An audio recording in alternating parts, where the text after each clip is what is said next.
కనీసం అర్చకుడు ఎవరైతే దేవుణ్ణి పూజిస్తారో మడిగట్టుకుని పూజించి ధూప దీప నైవేద్యాలన్నీ సేవిస్తూ ఆయనకు పెడుతూ సేవ చేస్తుంటారు, కనీసం వాళ్ళని కూడా భగవంతుడు ఎందుకు రక్షించలేకపోయాడు అనే దానికి సమాధానం మీరేం చెప్తారు? అర్చకుల్ని రక్షించలేదనా? ఇప్పుడు జనాల్ని రక్షించలేకపోతున్నాడండి దేవుడు, కనీసం అర్చకుల దగ్గరికి ఇప్పుడు అర్చకుడు ప్రశ్నే తప్పు. ప్రశ్న తప్పు. జనాల్ని రక్షించలేకపోతున్నాడు దేవుడు ఏమిటి? ఎక్కడ ఇప్పుడు అలా అయితే భగవంతుడు రక్షించలేకపోవడం ఏమిటి? తప్పు ప్రశ్న. భగవంతుడే రక్షిస్తాడు.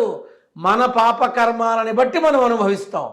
ఇప్పుడు మొన్న ఎవడో అన్నాడు, మనం ఎలాగైనా రామాలయాన్ని బాగా పైకి తీసుకురావాలి, రాముడిని బాగా పైకి తీసుకుని పోందా, రాముని నువ్వు తెచ్చి తెచ్చేదేమిట్రా అన్న. భగవంతుడు కాపాడలేకపోవడం ఏమిటి? మన పాప కర్మాలు మనల్ని వెంటాడతాయి. మనం చేసిన మంచి చెడు మనల్ని వెంటాడుతుంది. మనం చేసుకున్న దానికి మనం అనుభవిస్తాం. భగవంతుడు అంటాం ఏమిటి? భగవంతుడు రక్షించలేకపోవడం ఏమిటి? భగవంతుడు కాబట్టే రక్షిస్తున్నాడు. పాపకర్మాలు మనం అనుభవిస్తున్నాం. ఈ పరంగా చూస్తే అర్చకుడు ఏమన్నా ఇప్పుడు రంగరాజన్ ఎవరైతే ఉన్నారో ఆయన ఏమైనా పాపం లాంటివి చేసుకుంటారంటారా? ఇప్పుడు నేను రంగరాజనే కాదు నాన్న, భూమి మీద నాతో సహా ప్రతివాడు చేస్తాడు. నేనున్నాను నాన్న, వెళుతూ ఉంటా, మంచి కత్తి లాంటి అందమైన ఫిగర్ కనబడుతుంది, అబ్బాయి ఏముందిరా అంట. మగాణ్ణి, కోతి బుద్ధి, ఆటోమేటిక్ క్షమించు నాన్న అనుకుంటా.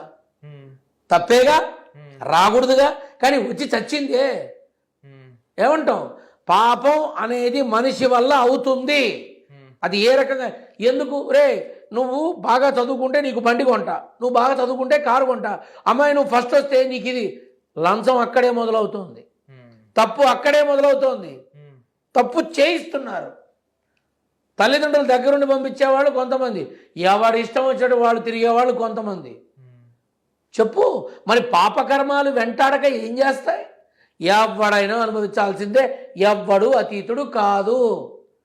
భగవంతుడు నన్ను ఒకటి గుర్తుపెట్టుకో, నాకు చాలా భక్తి, నేను రోజు వెళ్తా దేవుడికి, ఎందుకు మరి అటువంటిప్పుడు ఏం జరుగుతోంది ఇక్కడ? ఎందుకు? ఇప్పుడు భక్తుడి యొక్క భక్తిలో నమ్మకం లేకపోతే ఎందుకు నా భక్తి? నమ్మకంతో కూడిన భక్తి ఉన్న విధానం వేరు, అందరి ముందు చూపించే భక్తి వేరు, తేడా ఉంది. కాబట్టి భగవంతుడు నమ్మితే కొంగు బంగారమై కాపాడతాడు. నమ్మి చెడినవాడు లేడు, నమ్మక బాగుపడ్డవాడు లేడు. ఇప్పుడు చెప్పు, పూర్వజన్మ ఫలాన్ని పొందేవాళ్ళు ఉంటారు, పూర్వజన్మ పాపాన్ని అనుభవించేవాళ్ళు ఉంటారు. ఈ జన్మలో చేసింది ఈ జన్మలోనే అనుభవిస్తామంటారు. ఏది నిజం?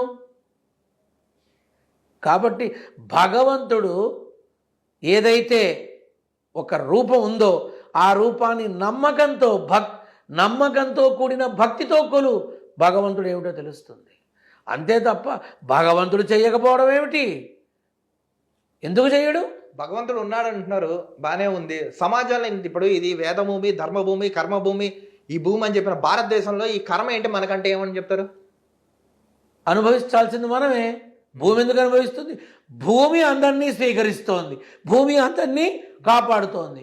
అదే కనుక బద్దలైపోతే, భూమి ప్రకృతి కన్నెర్ర చేస్తే ఎవ్వడన్నా మిగులుతాడా చెప్పు?